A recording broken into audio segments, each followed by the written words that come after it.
Question is, that this bill be now read a second time. As many as of the opinion say aye. Wait. Sorry, wrong one. Sorry. Mr. Daniel Goh.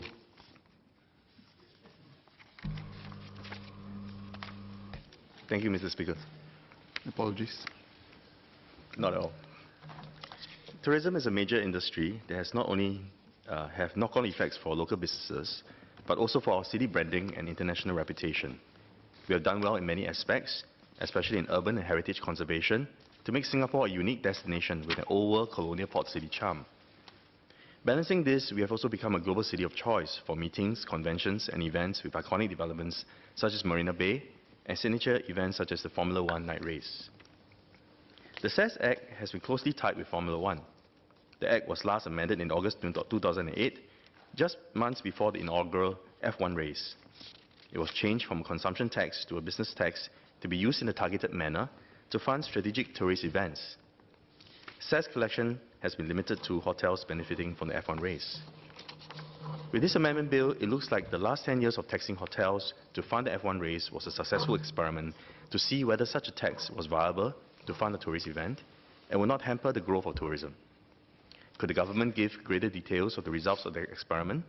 How much Cess was collected in the last 10 years compared to the expenditure of co-funding the F1? What has been the principle involved in identifying which hotels pay Cess for F1? Why has Cess collection not been extended to tourist food establishments and public houses? At this point, I would like to sound a caution on over-expansion of Cess collection, though the government has allayed fears by saying that there are no immediate plans to do so.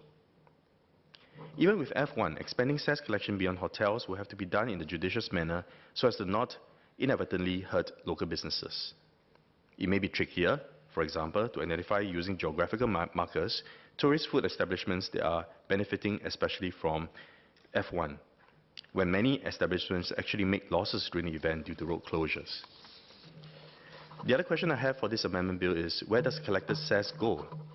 Since the Cess collection is very targeted, and the specified aim for Cess collection is to fund strategic tourist events, there is a case for ring-fencing the collected Cess to further the national interests of tourist development. I would like to suggest that the collected Cess be directly deposited into the Tourism Development Fund. Some quarters among the public have been critical of F1 as an exclusive event enjoyed by the global and local elites. In order to allay this perception, we need to show more tangible benefits arising from the event, spread the proceeds from the event to the sector as a whole. Having the collected Cess go directly into the Tourism Development Fund may be just symbolic in the end, since I suspect government funding of the event exceeded the proceeds, but it sends an important signal to the public. More than it being symbolic, we could also do something for retail businesses affected by the road closures and traffic redirection linked to F1, and in the future, other tourist mega events. We could have a special innovation and marketing scheme under the Tourism Development Fund that targets affected retail businesses to see how they can reinvent themselves for the tourist visitors and market themselves during the special event.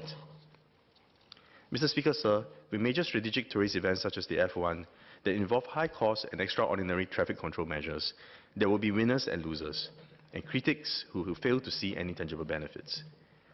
The role of the government will be to make sure the winnings are more equitably distributed, and tourism Cess collection is a good instrument in this respect. I support the amendments in this bill. But we need to address perceptions and mitigate the inadvertent losses suffered by the losers. To this end, tying the Cess collection more directly to the Tourism Development Fund could kill many birds with one stone. Thank you.